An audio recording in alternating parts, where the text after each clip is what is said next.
Welcome back to some professional StarCraft 2 from the ESL Pro Tour Open Cups, where you'll find every single week this Monday night or morning or afternoon, depending on which of the servers these players are playing on and how much of that prize money they want. You can find players from all across the world with usually the same range of players. These two, very high on that list. But let me first introduce possibly the best Terran player right now in the whole damn world. The Frenchman from Team Liquid who's come into his own and shown everyone how it's done. It is the creme de la Clem. Sponsored by Team Liquid. Supported by Terrans everywhere. The most successful non-Korean Terran player of all time. In just terms of any metric at this point. Any metric. Come up with some metrics. We have some Europeans who watch. They can do that. Thank you for watching. Like and subscribe. But a whole different set of metrics will be needed for this legendary man in the top left, the one who plays in every tournament but doesn't show up for half of them. He may be one of the most dynamic, though for some of the worst reasons, players in all of StarCraft, from South Korea, from Dragon Phoenix Gaming, the man, the myth, the Zest.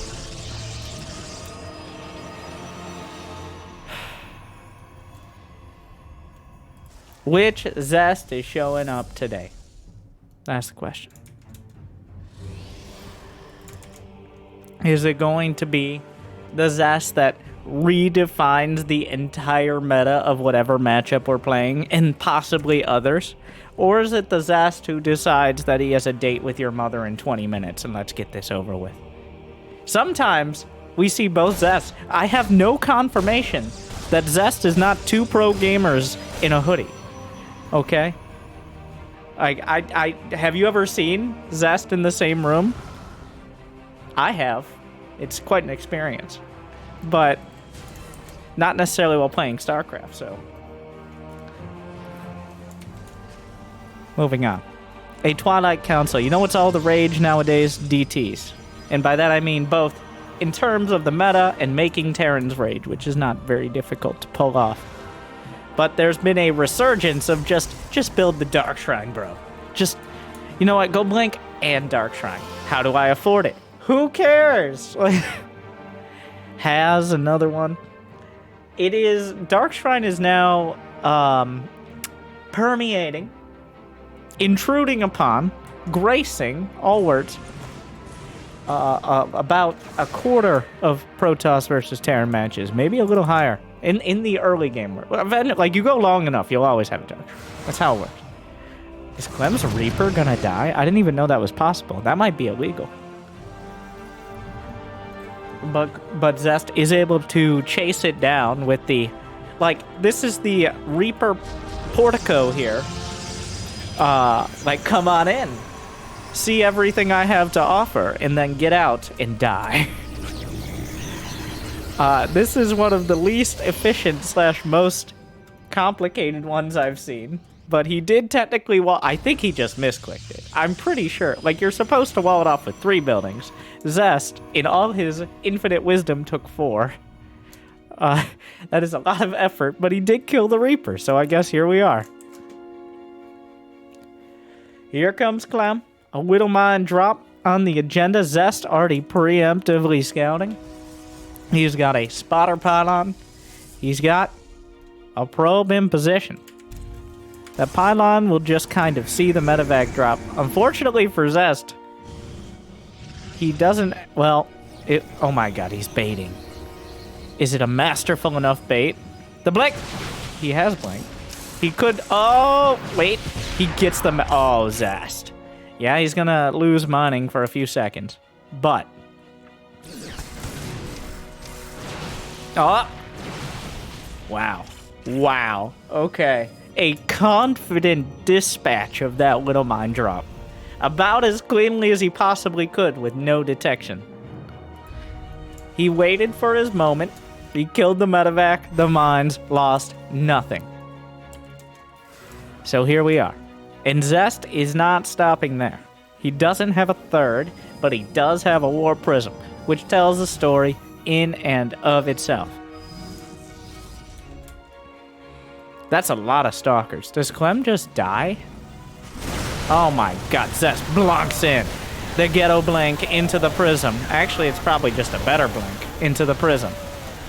Clem has Marines, but Zest is juggling like it's Cirque du Soleil.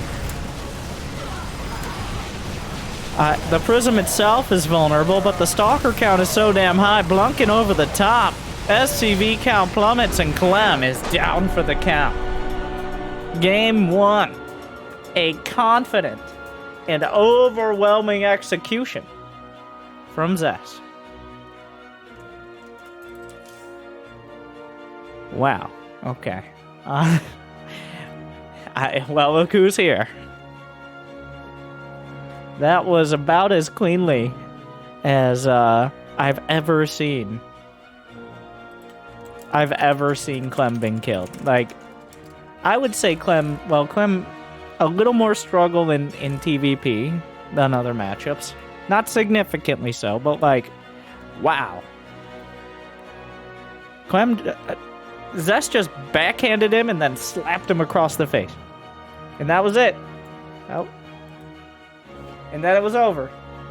And then Clem just turned around and walked away. Walked out of the game. Yeah, he's still got 14 minutes now left with that date. So, I expect this game to be no more than 10. By Zest standards. You know what my favorite thing is? At least it's not a mirror matchup, but when the players decide, yeah, we're just gonna switch. Well, most players use player colors, which is when you have your own, like here.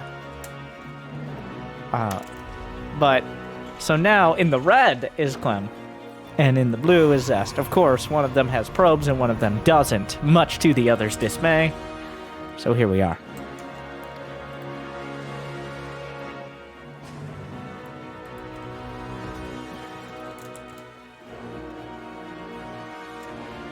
Oh yeah. Jimmy, come on. Just assume Zest has a game in every series. Doesn't matter.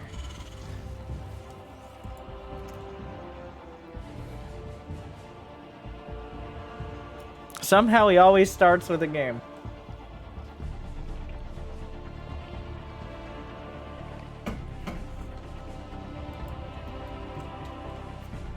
Zest. Wait, is this a... He's doing Nexus on 17? What? Nexus after gate before gas. It's not a Nexus first, but it's... So usually you take the Nexus on 20. Is this like... Is this a cheese? Is this the fabled Parting build? I don't know. Parting just like makes up builds when he's completely blackout drunk. He wakes up the next day, looks at the replays, and takes notes. That's that's called the Parting method.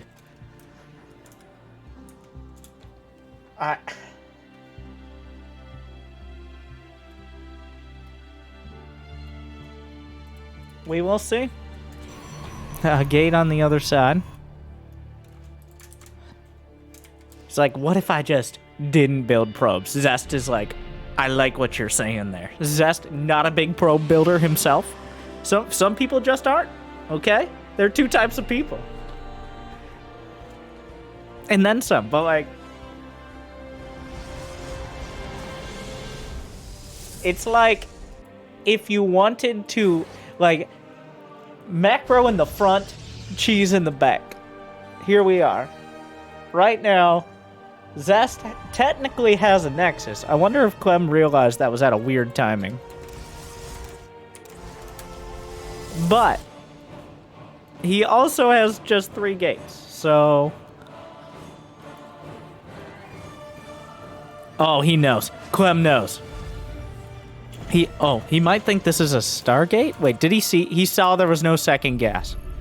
Okay. Does he actually know exactly what this... This is an adept protecting bunker. Okay. Clem knows exactly what this is. Oh. Clem has figured it out. Now, how much does that matter? That is the question. So, you rarely see a Terran commit to this unless they are overwhelmingly sure they need it. No Terran likes putting down any more than one bunker, and they don't like that first bunker either. So Clem, yeah, alright, Clem knows.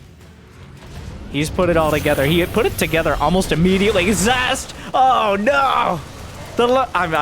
I'm sure Zest looked completely exactly the same as he did before the match when he saw that.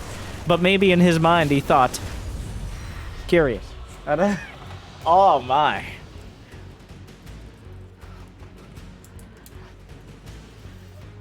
Like, that, Clem just is like, okay, here's what you do. You just build another bunker. It's not even, you get like a 25, you get 75% back. Okay, there's a 25 mineral restocking fee, which is only half an SCV. So, it's not like he has enough SCVs to fully saturate the base anyways. On top of that, like, he's only a couple workers behind, which with mules means that Clem actually has slightly more mineral income. At least it's very likely. So now what does Zest do? Is that... He's just gonna build... Okay. Zest has it. He's got the build. Here's what you do. Alright, so you build a lot of units. And then you build a lot of adepts. And then you build more adepts with glaives. And there you go. Zest, really the most obvious progression of the build. It will be the choice. He just keeps... I love how he keeps showing him. He just keeps sending... He keeps warping in more adepts and just shading them in. He's never going to complete the shade. Clem walks out and he's like, you know what? Actually, I don't... No. No, like he wasn't lying. He's been showing you. Listen to what he's saying. Like... Zest has been sending all of his adepts in. I don't know why Clem thought there wouldn't be adepts there. He didn't believe his own eyes. He saw the adepts over and over. Zest is... I don't know. Medevacs are a long way off, and Clem has already stimmed these units once. It's becoming... Well, if it becomes a habit, his units won't have... That's a lot of adepts. That is a lot. He has 20 adepts. That's it. That's the whole build. Adepts and +1. Medevacs are nowhere close right now. No, this doesn't work. Wait. Jimmy, check the clock. Oh, he's still got 8 minutes? Okay, so we're on schedule. Oh, come on. Really? He just blunks on him. Yeah, Clem... Okay. Yeah, Clem dies horribly. Wow. Okay, so the counter is... When he blocks your first 5 adepts, just build 20 more. And there you go. Yep. Right on schedule. Zest with the clean and decisive 2-0. Wow.